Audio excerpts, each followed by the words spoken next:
So USDC, which is a stablecoin issued by Circle and Coinbase, though maybe they moved away from that. We can get some insider knowledge from Zach here in a second, has pledged to move towards 100% backed by cash and short-term U.S. Treasuries. That comes after a note earlier this year, that said 61% of tokens were backed by cash and cash equivalents, which referred to cash and money market funds. That 61% number kind of put some people in a dizzy, kind of worried about the stability of that stablecoin, and then kind of comparing that against Tether, which famously had that 76% backing back in 2019, 2018, when they were investigated by the state of New York for if the stablecoin was working or not, or if the stablecoin was backed equivalently. Zach, I want to get your thoughts on this. You teed this off right before we went to break. This is a race to be boring among stablecoins. I got to fact check you first of all as an editor. It's 74% backed. Okay, get the meme right. All right, get the Tether meme right. All right. Are you sure? 74? I'm sure. I just googled it to check myself. Get out there on Google, double check. But who checks? Who edits the editors to double check? Who's editing? All right. Anyway, that's the question of the day. That's really the question of the day. Anyway, USDC stuff. I think what this comes in we've been talking about stablecoins. More and more people have been talking about stablecoins as they sort of become aware of this sort of system of value transfer that's sort of operating behind the scenes and on different rails than traditional money transfer networks. So I think this is absolutely in response to some of the scrutiny that was heaped on USDC, whether unfairly or not, whether questions around their backing were really rooted in legitimate doubt or in just some pithy tweets. But the idea here is that Center, which is a consortium that's administered by Circle and Coinbase, is taking this stuff more seriously as these concerns reach kind of a fever pitch, I think, as we've seen this in Washington. We're seeing this across the industry. There's more and more questions about stablecoins and how they work in this system.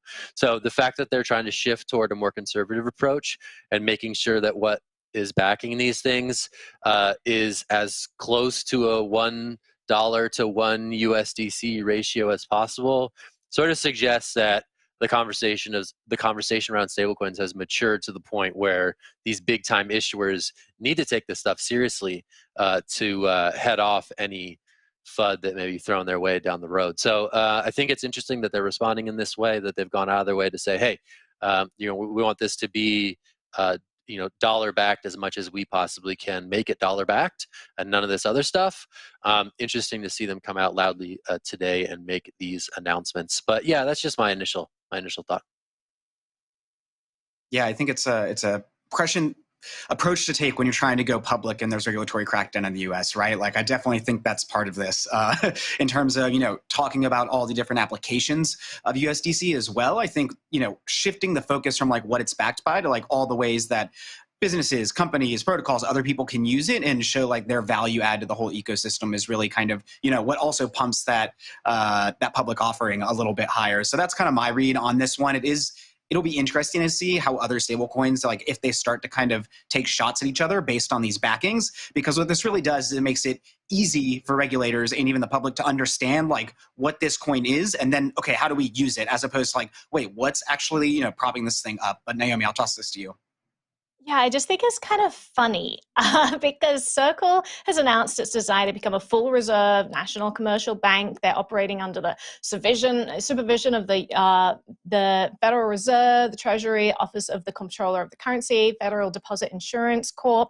And all of that makes it sound so legitimate, right? They've got this 100% reserve backing. They want to be fully regulated under the supervision of all these things. Now, what does that supervision actually entail? So under FDIC, actually, the rate that they need to have in reserves is 1.3%. So it's such a contradiction. And it seems like this, stablecoin world is actually way more secure than this completely regulated world with all the oversight from all these very official sounding government bodies. So it's just, I just wanted to bring that up and mention that as they make their transition into this other world, I think it's going to be for the worse for them.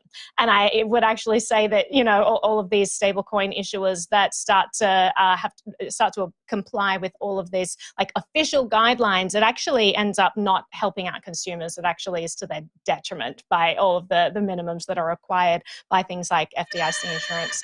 But well, if it's for me, then I'm out. Just let me know I am Tether busy. has some questions for you. Tether's on the line. Anyway, I'll throw this follow. back to you, Will.